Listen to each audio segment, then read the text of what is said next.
Possible होईल तेवढं. नाही तर मला मॅम चॅरिटीचे रोज लेक्चर ही इंडस्ट्रियल कन्झ्युमरचे मी मेसेज वाचला नाही, मी वाचते. Okay, don't worry. The Maharashtra civil services disciplines and appeal rule 1979. Okay, the Maharashtra civil services rule. आता आपण एक MPSC ची एक्झाम देतो आणि MPSC ची एक्झाम दिल्यानंतर आपण civil services rules civil services join करतो. मला या सिव्हिल सर्व्हिसेस मध्ये आपल्याला जर जॉईन करायचं असेल तर त्यांचं डिसिप्लिन, एक सिव्हिल सर्वंटकडे काय डिसिप्लिन असावा, त्यांनी कुठल्याही प्रकारचा ह्या डिसिप्लिनचा ब्रीच केला तर त्याला इथे काय याच्यामध्ये पनिशमेंट मिळणार आहे याबद्दल हा ऍक्ट बोलतो आहे, रूल्स बोलत आहेत.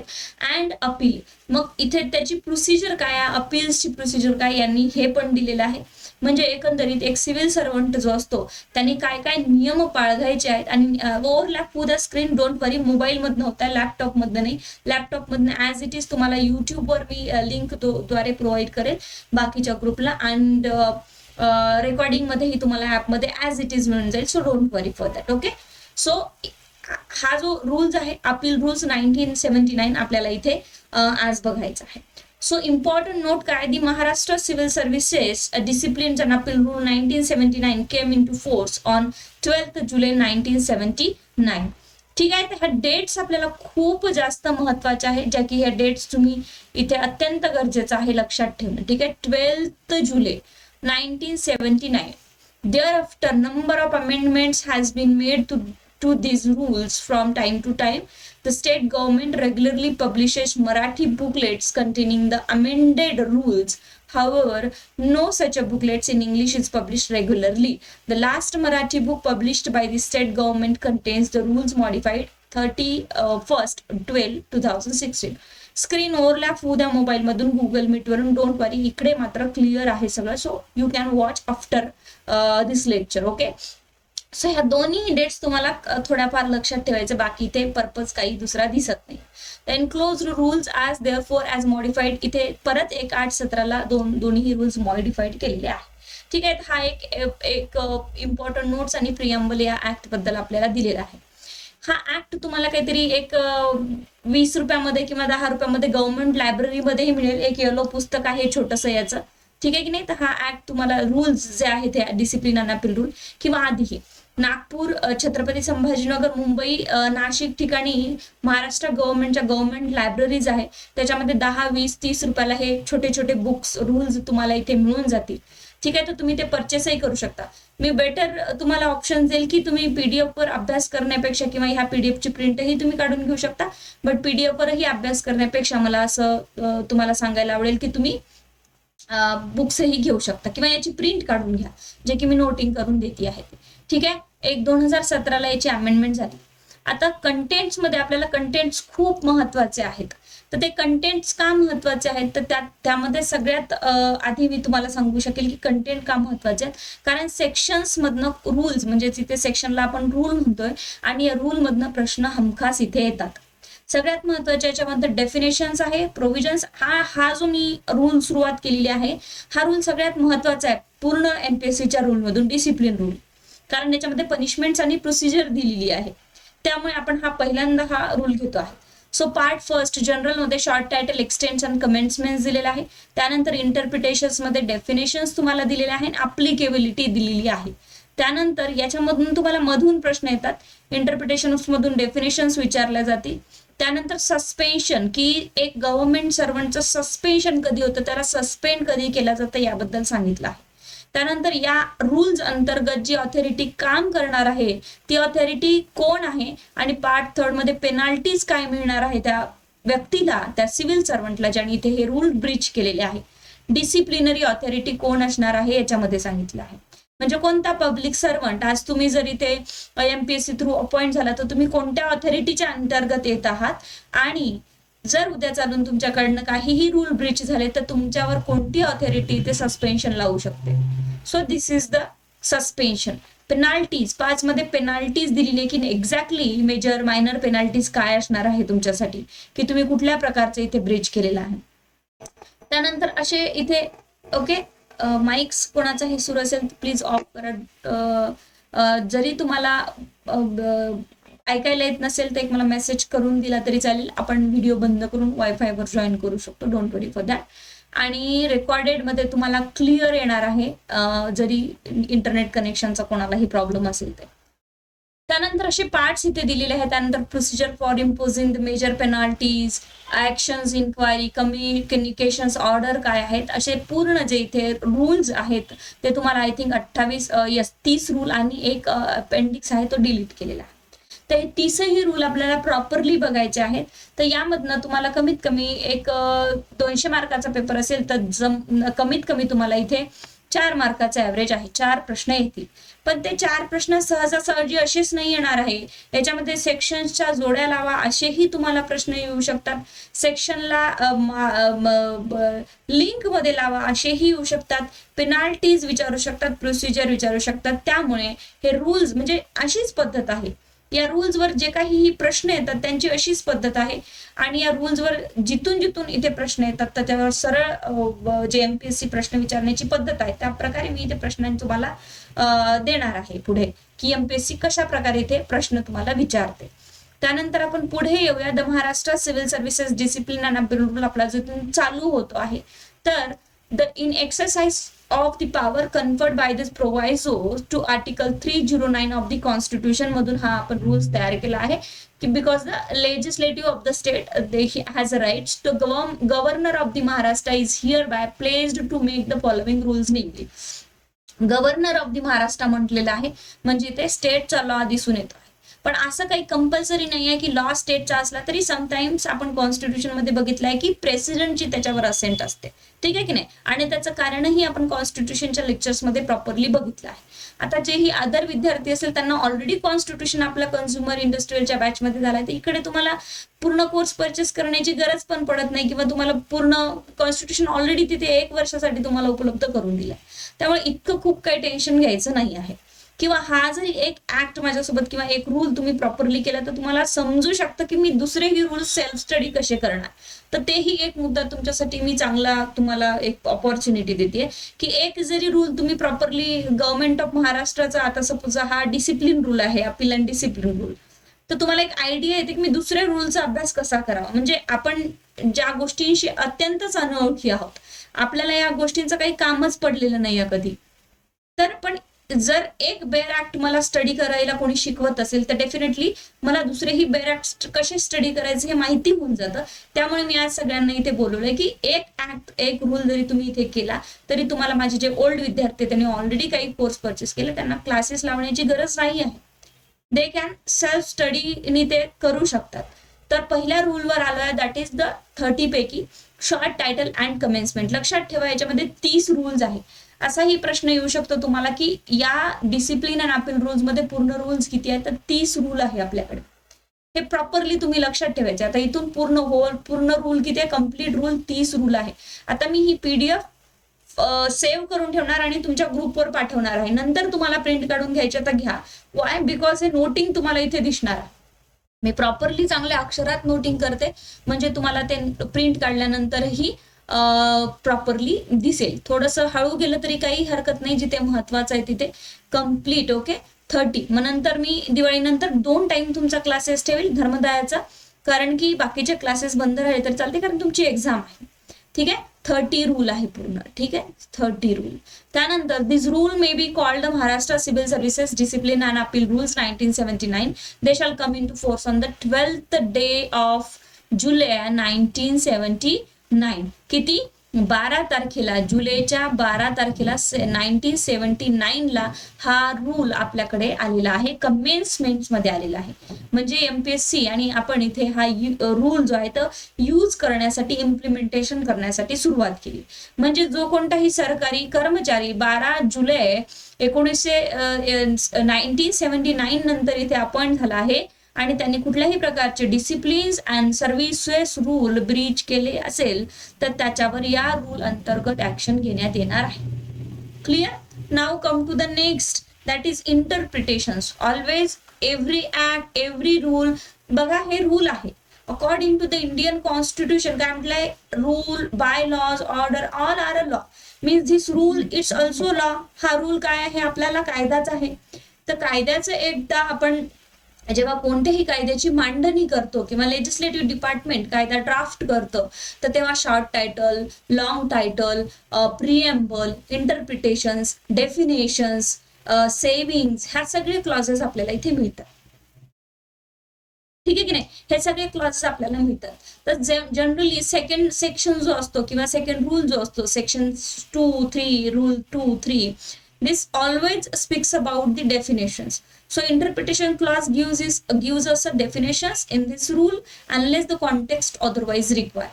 या रूल्स मध्ये जोपर्यंत कॉन्टेक्स्ट अदरवाइज रिक्वायरमेंट नाही आहे, एखादी डेफिनेशन जर आम्ही दिली तर त्याचा अर्थ पूर्ण 30 रूल संपेपर्यंत मी एकच शब्द वारंवार यूज करेल, 30 रूल.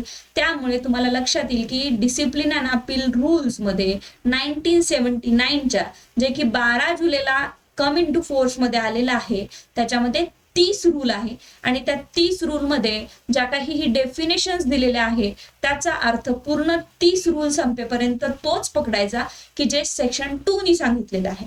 बट जिथे रिक्वायरमेंट असेल कोणत्याही रूल मध्ये, तिथे आम्ही त्या डेफिनेशनचं नेचर चेंज करू शकतो. असं कोण म्हणत आहे? लेजिस्लेटिव्ह डिपार्टमेंट म्हणत आहे आपलं. तर बघूया लेजिस्लेटिव्ह डिपार्टमेंटनी आपल्याला डेफिनेशन्स काय दिलेले आहे. पहिली डेफिनेशन्स आहे अपॉइंटिंग ऑथॉरिटी. ओके, डेफिनेटली इथे सपोज जर एक कोणी म्हणतात ना देणारा आहे तोच घेणारा आहे, लाईक दॅट, जी व्यक्ती तुम्हाला अपॉइंट करती आहे, एमपीएससी ची ऑथॉरिटी जी तुम्हाला अपॉइंट करती आहे, गव्हर्नमेंट तुम्हाला अपॉइंट करत आहे, तर त्यांना तुम्हाला सस्पेंड करण्याचा सुद्धा अधिकार आहे. तर हा कायदा तर डिसिप्लिन रूल ब्रीच केल्यानंतर सस्पेन्शन बद्दल बोलतो, पेनाल्टीज बद्दल बोलतो. मग इथे अपॉइंटिंग ऑथॉरिटीचं काम काय आहे? तर अपॉइंटिंग ऑथॉरिटी असल्याशिवाय सस्पेन्शन होणार नाही, कारण ऑथॉरिटी तर लागेल ना काम करण्यासाठी, सस्पेंड करण्यासाठी, प्रोसिजर चालवण्यासाठी त्या गव्हर्नमेंट सर्वंटवर. म्हणून इथे अपॉइंटिंग ऑथॉरिटी दिलेली आहे. Appointing authority in relations to a government servant means government servant जो कोणीही इथे ब्रीच करतो त्या गव्हर्नमेंट सर्वंटच्या रिलेटेड जी इथे रिलेशन्स मध्ये अपॉइंटिंग ऑथॉरिटी असणार आहे, तर ती कोण असणार आहे? The authority competent to make appointments to the service of which the government servant is for the time being a member or the grade of the service in which the government servant is for the time being included. This is very important. इतकं lightly घेऊ नका. मी अजूनही तुम्हाला सांगते, मी स्वतः मागच्या वेळेस एक एक्झाम देऊन आले. मी तुम्हालाच म्हटलं होतं की मला 8 दिवस टाइम द्या, मी अभ्यास करते. जर मी रेग्युलरली तुम्हाला शिकवत आहे तरीही मला 8 दिवस रिवाइज करण्यासाठी आणि रिव्हिजन करण्यासाठी लागत असेल, आणि तिथे जाऊनही माझा पेपर असा काही खूप खास नाही गेला की बाबा नाही आता मला 100 आउट ऑफ 100 आले, का? कारण लॅक ऑफ टाइम आणि लॅक ऑफ रिव्हिजन. त्यामुळे अजूनही म्हणतीये प्रत्येकच एक्झाम असू द्या कोणतीही, आणि ह्या ज्या अशा पॅटर्नच्या एक्झाम्स आहेत 200 मार्काची एक्झाम असणार, आणि 200 मार्काच्या एक्झाम मध्ये एवढा सारा सिलेबस दिलेला आहे, त्यामुळे अभ्यास खूप करावा लागणार. ज्यांनीही हा फॉर्म भरला त्यांना मी आवर्जून सांगते की प्लीज दिवाळी वगैरे सगळं विसरून लायब्ररी लावा आणि लायब्ररीमध्ये दिवसभर बसा आणि हे छोटे छोटे छोटे छोटे रूल्सला वारंवार रिवाइज करा आणि कन्सेप्च्युअल क्लॅरिटी करा. The authority competent to make appointment, जी ऑथॉरिटी इथे कम्पिटेंट आहे कशासाठी? अपॉइंटमेंट करण्यासाठी तुमची. सपोज तुम्ही एमपीएससी मध्ये अपॉइंट होत आहात, तर तुमची अपॉइंटमेंट करण्यासाठी ती ऑथॉरिटी तुमची अप्पर ऑथॉरिटी, कम्पिटेंट ऑथॉरिटी आहे. To the service of which the government servant is for time being a member.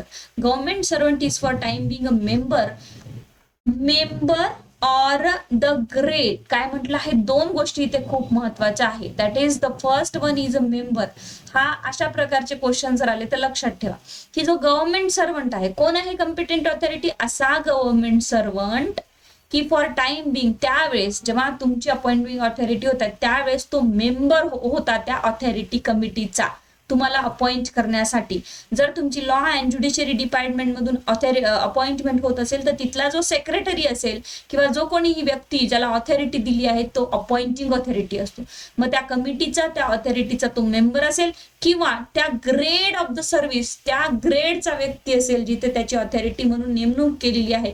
In the government servant is for the time being included. Been included. Being included means तो government servant ही आहे already आणि त्याला त्या जागेवर नेऊन बसला आहे की अपॉइंटिंग ऑथॉरिटीचा मेंबर किंवा त्या ग्रेडचा व्यक्ती. म्हणजे मी जर असिस्टंट म्हणून इथे अपॉइंट होत असेल तर तुम्ही तिथे सेक्रेटरी लेवलच्या ग्रेडवर आहात. तो अपॉइंटिंग ऑथॉरिटी आणि गव्हर्नमेंटनी त्याला अपॉइंटिंग ऑथॉरिटी मधून नियुक्त केलेला आहे, त्याला तो दर्जा दिलेला आहे. तर अशा ग्रेड सर्व्हिस मधला व्यक्ती आणि मेंबर हा इथे competent authority that is appointing authority म्हणून नेमला जाणार आहे. इन द रिलेशन्स, कोणाच्या रिलेशन मध्ये? तुमच्या रिलेशन मध्ये.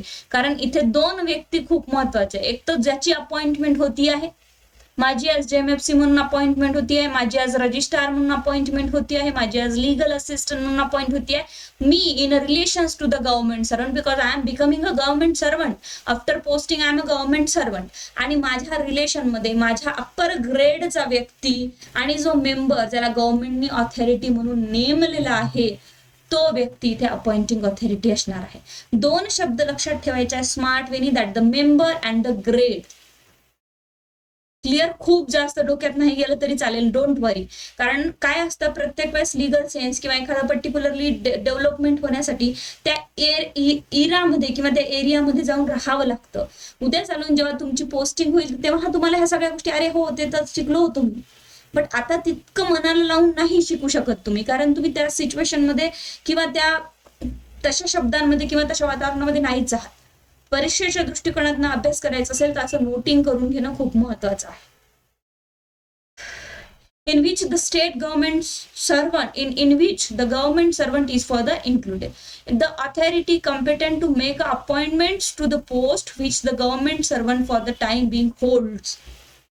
द ऑथॉरिटी कम्पेटेंट, दुसऱ्याकडे म्हटलंय की अशी कम्पेटेंट ऑथॉरिटी जी की अपॉइंटमेंट करते, makes appointment to the post, एखाद्या पर्टिक्युलर पोस्टची, लाईक रजिस्ट्रार, असिस्टंट रजिस्ट्रारच्या पोस्टवर एका पर्टिक्युलर व्यक्तीला अपॉइंट करायचं, make appointment to the post which the government servant for time being holds. Which the government servant, जो कोणताही गव्हर्नमेंट सर्वंट आहे टाइम बिंग होल्ड, त्यावेळेस तो तिथे ती पोस्ट होल्ड करतोय. आणि त्याची कम्पिटेंट ऑथॉरिटी, त्याची अप्पर जी ऑथॉरिटी असेल त्या डिपार्टमेंट मधली किंवा त्या कुठल्याही प्रकारे, तर त्या डिपार्टमेंटचा जो upper authority competent to make appoints, त्याला कम्पिटेंट टू मेक अपॉइंटमेंटची ऑथॉरिटी दिलेली आहे. म्हणजे लॉ अँड ज्युडिशरी डिपार्टमेंटच्या एका सेक्रेटरीला म्हटलं की you are competent to make appointment for the assistant registrar in the legal assistant in the law and judiciary department. That persons who acquire this authority from the government, that person at time being आणि तो hold करतोय, तर that person is a appointing authority. Clear?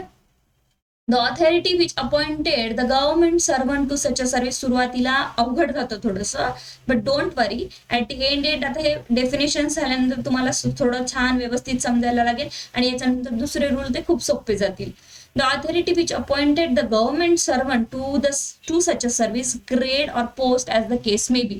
मग इथे कोणत्याही त्या प्रकारच्या service मध्ये असलेला व्यक्ती असो, ग्रेड मध्ये असलेला व्यक्ती असो, त्या अप्पर पोस्ट वाला व्यक्ती असो, as the case may be, तर तो इथे appointing authority which is appointed by the government असं म्हटलं जाईल की ही आपली अपॉइंटिंग ऑथॉरिटी आहे बाबा. ठीक आहे की नाही?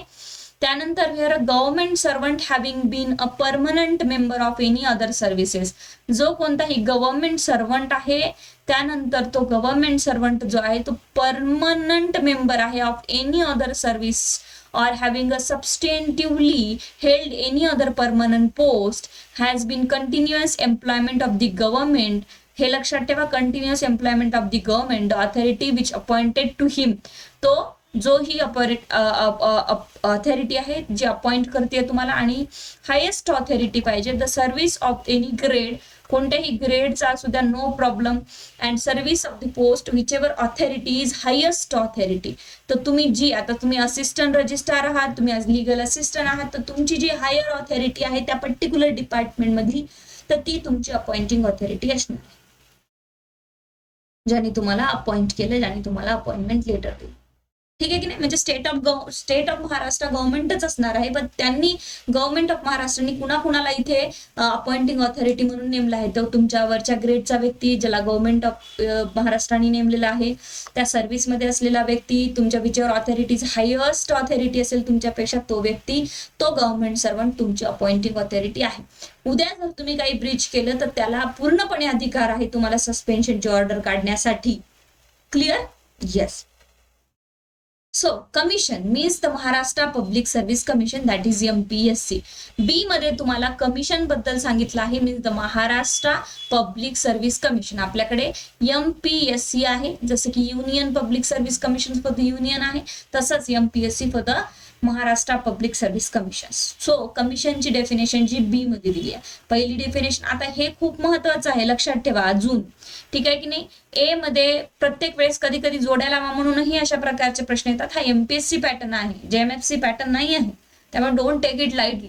ए मध्ये अपॉइंटिंग ऑथॉरिटी आहे, ए वरून काय येतं अपॉइंटिंग ऑथॉरिटी. ती तुम्हाला जेव्हा असं म्हटलं की हा रूलची सुरुवातच कुठून होतीये की अपॉइंटमेंट पासून. तुमची जर आज अपॉइंटमेंटच झाली नाही तर हा रूल तुमच्या काही कामाचंच नाही. मी गव्हर्नमेंट सर्वंट नाहीये, तुम्ही गव्हर्नमेंट सर्वंट नाही, तर आपल्याला हा ऍक्ट लागणारच नाही. कधी लागेल? अपॉइंटमेंट. तर सुरुवात कायद्याची म्हणजेच या रूलची होती अपॉइंटिंग ऑथॉरिटी पासून. तर पहिली डेफिनेशन आहे अपॉइंटिंग ऑथॉरिटी. सेकंड डेफिनेशन आहे कमिशन. कोण आहे अपॉइंटिंग ऑथॉरिटी? कुणा थ्रू कमिशन, कुणा थ्रू आपलं अपॉइंटमेंट झालं? तर MPSC नी परीक्षा घेतली आहे. बी मध्ये काय आहे बाबा? MPSC.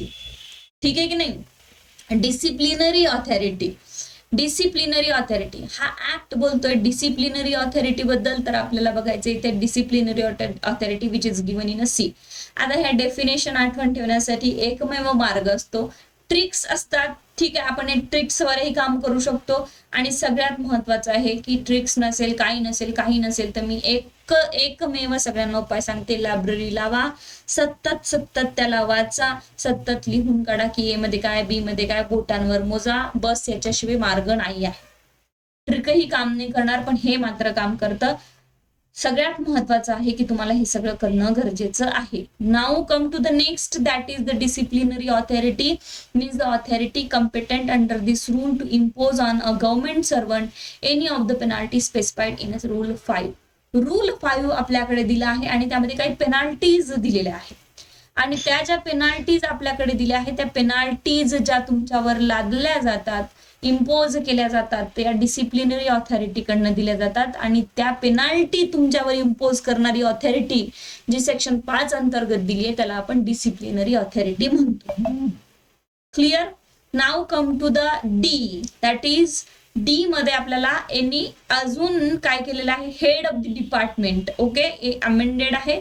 shall have the meaning assign. जे रूल समोर दिले बॉम्बे सिव्हिल रूल्स आपल्याला त्यानंतर बघायचे.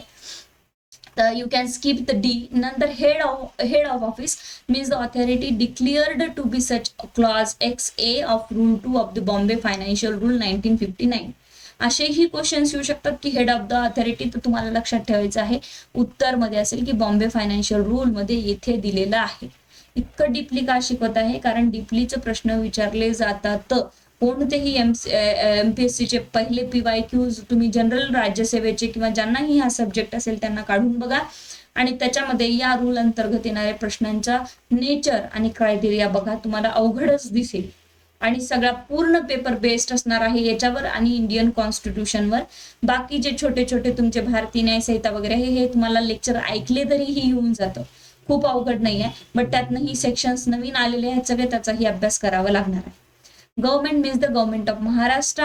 Government servant. ओके, आता आपण गव्हर्नमेंट सर्वंट असेल तरच हा रूल आपल्यावर अप्लाय होणार आहे. And that is the very important definition, that is G. जेव्हाही तुम्ही एक स्टुडंट असता, MPSCचं प्रिपरेशन करत असता आणि MPSCच्या प्रिपरेशन्स मध्ये तुम्हाला स्टुडंट आणि ऍस्पिरंट्स म्हटलं जातं. नंतर तुम्ही पुणे, मुंबई, छत्रपती संभाजीनगर कुठे कुठे जाऊन क्लासेस लावता, MPSC साठी प्रिपेअर करतोय, 1 वर्ष झालं, 2 वर्ष झालं, तुम्हाला कोणीही जी म्हणून उच्चारणार नाही. बट जसंही तुमची पोस्टिंग होईल आणि स्टेटसवर फोटो दिसतील, वेबसाईटवर नाव दिसेल, तसं तुम्हाला जी म्हटलं जातं. सो गव्हर्नमेंट सर्वंट ही डेफिनेशन जी मध्ये आहे हे तुम्ही नक्की लक्षात ठेवा. तर मीन्स अ पर्सन हू असा पर्सन जो की इथे अपॉइंट केलेला आहे गव्हर्नमेंटनी. कसा अपॉइंट केला? Is appointed to any civil service or post in connections with the affair of the state. Okay, Maharashtra स्टेटच्या कोणत्याही ऑथॉरिटीनी तुम्हाला इथे अपॉइंट केलं. Is appointed to any civil services, कोणत्याही. जर धर्मदायमध्ये लागला तर सिव्हिल सर्व्हिसेस मध्ये लागला, कन्झ्युमर मध्ये लागला, कुठेही लागू द्या तुम्ही, तुम्हाला इथे MPSCने अपॉइंट केलेला आहे, अपॉइंटमेंट लेटर दिलेलं आहे. Appointed by and post in connections with the affair. काय म्हटलं आहे? Post in connections with the affair. Appointed, मी इथे हायलाइट करून ठेवते, appointed services post in a connection with the affair of the state. Okay, कशासाठी पोस्ट दिली आहे तुम्ही? की जेवढेही काही connection with the affair of the state आहे त्याच्यावर तुम्हाला काम करायचं आहे. Include such a government servant, आणि अजून असाही government servant include whose service are temporary. खूप महत्वाचं आहे की whose service are temporarily placed at the disposal of any other government in India. Okay, this is very important. तुम्हाला महाराष्ट्र गव्हर्नमेंटचं काम करण्यासाठी in a connection with the state affair appoint केलेलं आहे. तर तुम्ही काय आहे? पहिला पॉइंट आहे की yes you are a government servant. This is the first. Second मध्ये सांगितलं आहे की second, this is a second, whose service are temporary placed. Temporarily placed केला आहे तुम्हाला at the disposal of any other government in India. Any other government in India means other state. ठीक आहे की नाही? Other state. टेम्पररीली तुम्हाला एका दुसऱ्या स्टेटमध्ये प्लेस केलेले आहे for the disposal of any other government in India. Disposal तर अर्थ तुमची सर्व्हिस डिस्पोजल नाही, एखादा पर्टिक्युलरली काम डिस्पोजल करण्यासाठी. ठीक आहे की नाही? तर सपोज तुम्हाला बिहार स्टेटच्या आहात तुम्ही, पण तुम्हाला 10 महिन्यासाठी, 12 महिन्यासाठी, 2-3 वर्षासाठी इथे पाठवलेलं आहे महाराष्ट्र स्टेटमध्ये, तरीही तुम्ही सिव्हिल सर्व्हिसेस मध्ये येत आहे महाराष्ट्र स्टेटच्या. आणि कोणत्याही इंडियामधून सिव्हिल सर्व्हिसेस, कोणत्याही स्टेटच्या सिव्हिल सर्व्हिसेस मधून टेम्पररी इकडे तिकडे तुम्हाला in the government of India पाठवलाय, तर you are at the place at disposal of any other government in India. म्हणजे दुसऱ्या स्टेटचं काम डिस्पोजल करण्यासाठी तुम्हाला टेम्पररी अपॉइंटमेंट झाली असेल तरीही तुम्ही सिव्हिल सर्व्हिसेस रूल्स मध्ये येता. Or a company, again that is or a company, sorry, okay, or a company. और कंपनी म्हणजे कोणतीही कंपनी आहे जे की इथे सिव्हिल सर्व्हिसेस थ्रू रन होती आहे. और कॉर्पोरेशन्स ओन्ड और कंट्रोल्ड बाय दी गव्हर्नमेंट. कोणतीही कंपनी जी गव्हर्नमेंट थ्रू रन होती आहे, कोणताही कॉर्पोरेशन्स ओन्ड और कंट्रोल बाय दी गव्हर्नमेंट. म्हणजे प्रायव्हेट कोणतीही कंपनी किंवा कॉर्पोरेशन होतं, पण आता ते अंडर दी स्टेट गव्हर्नमेंट गेलेलं आहे. तर that all the corporations, yes I know, screen जाती आहे, एक जस्ट वेट मिनिट. ओन्ड और control by the government or a local authority or other authority, notwithstanding that the salary is drawn from sources other than the consolidated fund of the state. तर आता यांची salary कुठून होणार? तर local ऑथॉरिटीमध्ये तुम्ही आहात, महानगरपालिका, नगरपालिका, जिल्हा परिषदमध्ये तुमची सिव्हिल सर्व्हिसेस म्हणून अपॉइंटमेंट झाली आहे, किंवा कोणतीही ऑथॉरिटी जी की रन आणि कंट्रोल बाय दी गव्हर्नमेंट आहे. And not with standing that his salary is drawn from sources other than the consolidated fund of the state or not. Matter करणार नाही की तुमची सॅलरी कन्सोलिडेटेड फंड मधूनच होत आहे, कारण कन्सोलिडेटेड फंड मधून काही मोजक्याच लोकांची सॅलरी होते. कन्सोलिडेटेड फंड मधून पूर्णच कर्मचाऱ्याची सॅलरी होते असं नाही आहे. तर तो व्यक्ती इथे गव्हर्नमेंट सर्वंट म्हटला जाईल. मी मोबाईल मधून लेफ्ट होऊन इकडे बघते, ट्राय करून डायरेक्टली. मी लेफ्ट झाले तर डोंट वरी फॉर दॅट, आपण परत जॉईन होऊ शकतो. वेट, मी इकडनं लेफ्ट होती आहे, येस, लेफ्ट झालेले आहे मी, आणि मी इकडे इथूनच स्क्रीन शेअर करते तुम्हाला. वेट, आता तुम्हाला स्क्रीन दिसते का? बघा एकदा, दिसते स्क्रीन? नाही, ओके, ठीक आहे, मी रेकॉर्डेड देऊन टाकते तुम्हाला सध्या. ठीक आहे. Then the second one is a member of a service of or hold a civil post under any other government in India and whose service are temporarily placed at the disposal of the government. Again तेच इथे थोडक्यात सांगितलं की is a member of the service और hold civil post under. कोणताही member आहे services मधला, civil services member आपण म्हणतो त्याला, अँड तो होल्ड करतोय civil post under the other government in India. कोणत्याही स्टेटचा, तर याला सिव्हिल सर्व्हिसेस डिस्पोजल रूल लागू होईल जर त्यांनी गव्हर्नमेंटच्या या रूलचं, म्हणजे इथे जो रूल आहे दिलेला त्याचं जर ब्रीच केलेलं असेल तर. is in the service of local or the other authority and whose service are temporarily placed at the disposal of the government. कोणत्याही लोकल ऑथॉरिटी अंतर्गत जरी तुमची अपॉइंटमेंट झाली असेल तरी हे सगळे इथे सिव्हिल सर्वंट आणि सिव्हिल सर्व्हिसेस मध्ये येतात, हे तुम्हाला लक्षात ठेवायचं आहे आणि असं प्रॉपरली रीड आउट करून प्रॉपरली रिवाइज करायचं आहे. Legal practitioner. Okay, the legal practitioner. Who is a legal practitioner? Now means an advocate, vakil, attorney of the high courts, muktars and all revenue agents are the legal practitioner. Okay, H वरून लक्षात ठेवा, higher education किंवा H वरून हाय courts लक्षात ठेवून तुम्ही legal practitioner मध्ये कोण कोण इन्क्लूड होतं याच्यावर भर देऊ शकतात. 2I major penalties means any of the penalties specified in atom V2X9 that is both inclusive of sub rule 1 of rule 5. दोन प्रकारच्या पेनाल्टीज इथे आपल्याला दिलेल्या, that is major penalties and minor penalties, की कोणत्या परिस्थितीमध्ये एखाद्या सिव्हिल सर्वंटला मेजर पेनाल्टीज लावली जाईल, कोणत्या प्रकारच्या सिच्युएशन मध्ये किंवा ब्रीच मध्ये आपण इथे मायनर पेनाल्टीज लावू शकतो. तर पहिला आहे ऍटम व्ही, इथे ऍटम्स दिलेले आहे, ऍटम व्ही रूल्स मध्ये ऍटम असतात, ऍटम व्ही टू ऍटम 9 पर्यंत बोथ इन्क्लुझिव्ह मध्ये मेजर पेनाल्टीज आपल्याला दिलेल्या आहे.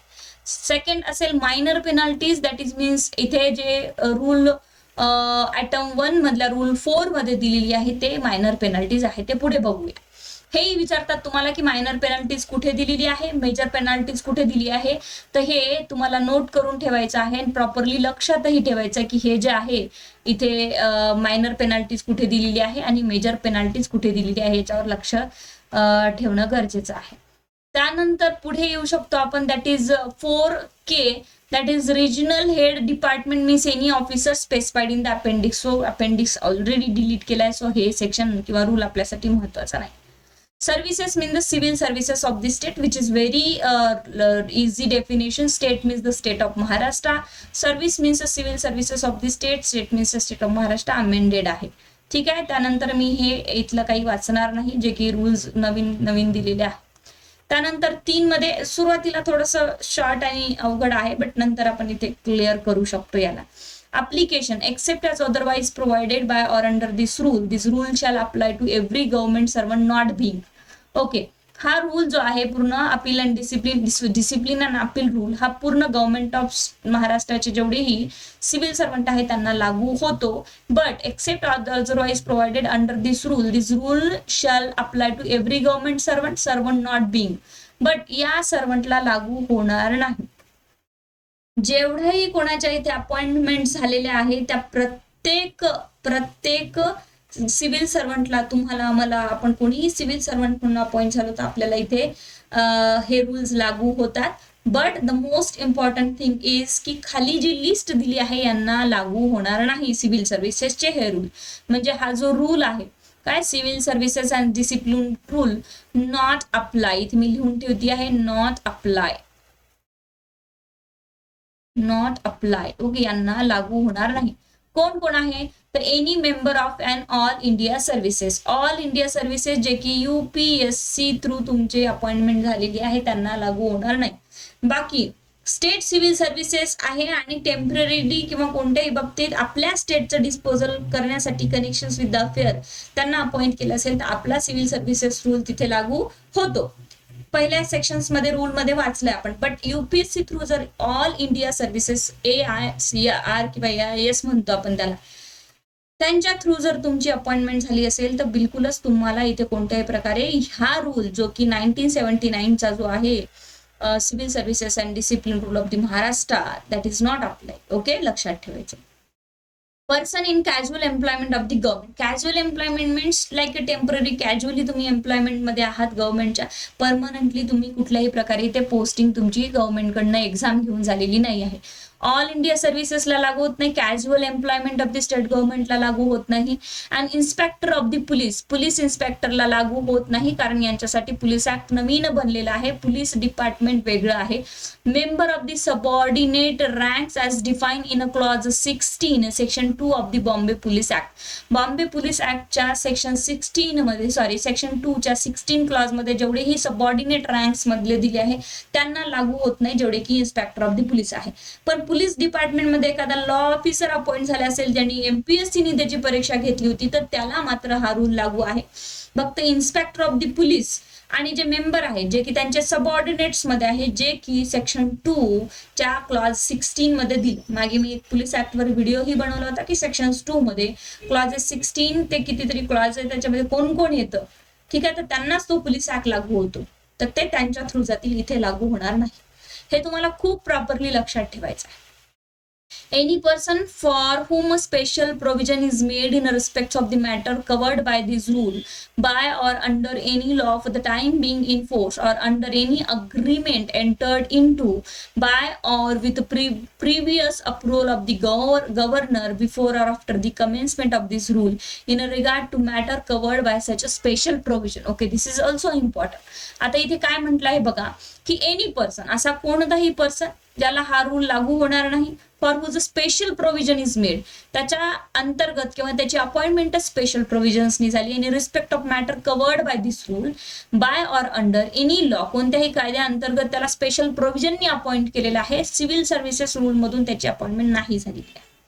For the time being in force under any agreement, एखाद्या पर्टिक्युलर अग्रीमेंटनी त्याची एंटर्ड झालेला आहे तो in the civil servant which is in a connection with the affair of the state into or by with a previous approval, आणि त्याच्या अपॉइंटमेंटचा previous approval किंवा कोणत्याही प्रकारे या रूल त्याच्यावर अप्लाय करायचं असेल तर गव्हर्नरचं प्रिव्हियस अप्रुव्हल घेणं गरजेचं आहे. तर डायरेक्टली हा रूल त्याच्यावर लागू होणार नाही. Before or after the commencement of this rule in regard to matters covered by such a special provision, मग त्याच्यावर ते स्पेशल प्रोव्हिजन्स आधी लागू होतील आणि स्पेशल प्रोव्हिजन्स मध्ये त्याचं सगळ्या प्रोसिजर कव्हर होत असेल तर ह्या रूलमध्ये तुम्हाला यायचं काम नाही. आणि हा रूल लावायचा असेल तर पहिले गव्हर्नरचं अप्रुव्हल घेणं गरजेचं असेल. असे काही अग्रीमेंट झाले असेल त्याची अपॉइंटमेंट होताना तर कोणत्याही प्रकारे directly discipline and appeal rule of the Maharashtra त्या सर्वंटवर, गव्हर्नमेंट सर्वंटवर अप्लाय होऊ शकत नाही.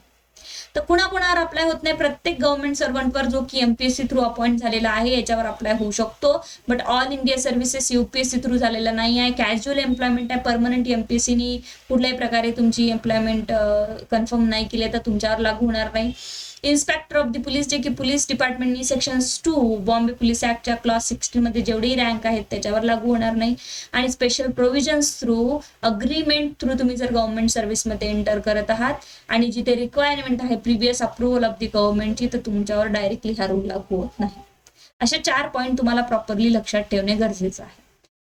त्यानंतर notwithstanding anything contained in sub rule 1, the governor may by order exclude any class of the government servant from the operations of all or any of these rule. Notwithstanding anything contained in sub rule 1, the governor जो कोणी government rule 1 मध्ये म्हणजे आता बघितलं आपण ह्यांना लागू होणार नाही, तिथे काही म्हटलं असेल तरी ठीक आहे की नाही, पहिले सांगतात की ह्या 4 जणांना लागू होणार नाही. दुसरा रूल म्हणतो की तिथे काहीही म्हटलं असेल तरी the governor may by order exclude any class of the government servant from the operation of all or any of this rule.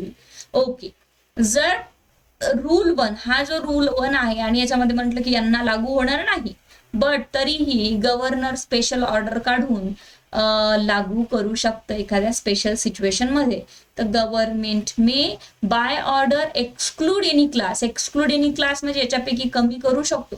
तो म्हणू शकतो की नाही अग्रीमेंटने आलेलं ना त्यांच्यावर पण हा रूल लागू होणार, हा क्लॉज जो आहे ना एक्सक्लूड करून टाका इथनं आणि डायरेक्टली लागू करा. तर तो तसं करू शकतो गव्हर्नर कोणत्याही क्लासला, government servant from the operation of all or any of this rule, तर त्यांच्यावर ऑपरेशन आम्ही करू शकतो हा रूल, असं गव्हर्नर इथे जेव्हा डिक्लेअर करेल बाय दी ऑर्डर देन हा रूल त्यांच्यावर अप्लाय होईल. अदरवाईज त्या 4 कॅटेगरीवर अप्लाय होणार नाही. If any doubts arises whether this rule or any of them apply to any persons or काय म्हटलंय, इफ एनी डाऊट अरायजेस, ह्या सगळ्या प्रोसिजर अप्लाय करताना की अप्लाय करायचा हा रूल त्यांच्या सर्व्हिसवर की नाही अप्लाय करायचा पर्टिक्युलर गव्हर्नमेंट सर्वंटवर, असे कोणतेही डाऊट्स अराइज झाले तर whether this rule or any of them apply to any person or not, whether any persons to whom this rule apply belongs to particular service, या particular सर्व्हिसवर हा डीसीपी नानापील रूल अप्लाय करायचा की नाही करायचा. The matter shall be referred to the government who shall decide the same. तर सगळ्यात शेवटी डिसाइड कोण करणार आहे, गव्हर्नर डिसाइड करणार आहे. ऑर फायनली डिसाइड गव्हर्नर करणार आहे की रूल अप्लाय करायचा की नाही, अप्लाय ऑर नॉट, कोणत्याही गव्हर्नमेंट सर्वंटवर. जर कोणताही डाऊट अराईज झाला या रूलच्या अगेन्स्ट जाऊन किंवा कॉन्ट्राडिक्शन होऊन किंवा कोणत्याही प्रकारे जर इथे कॉन्ट्राडिक्शन निर्माण झालं तर फायनली गव्हर्नर डिसाइड करणार आहे की या अंतर्गत त्या गव्हर्नमेंट सर्वंटवर प्रोसिजर चालणार की नाही चालणार. Clear? So this is also important. Now come to the next. Okay, मी इथे थोडंसं थांबतेय, परत मी लिंक पाठवून आपण सेकंड लेक्चर्स मध्ये कव्हर करू.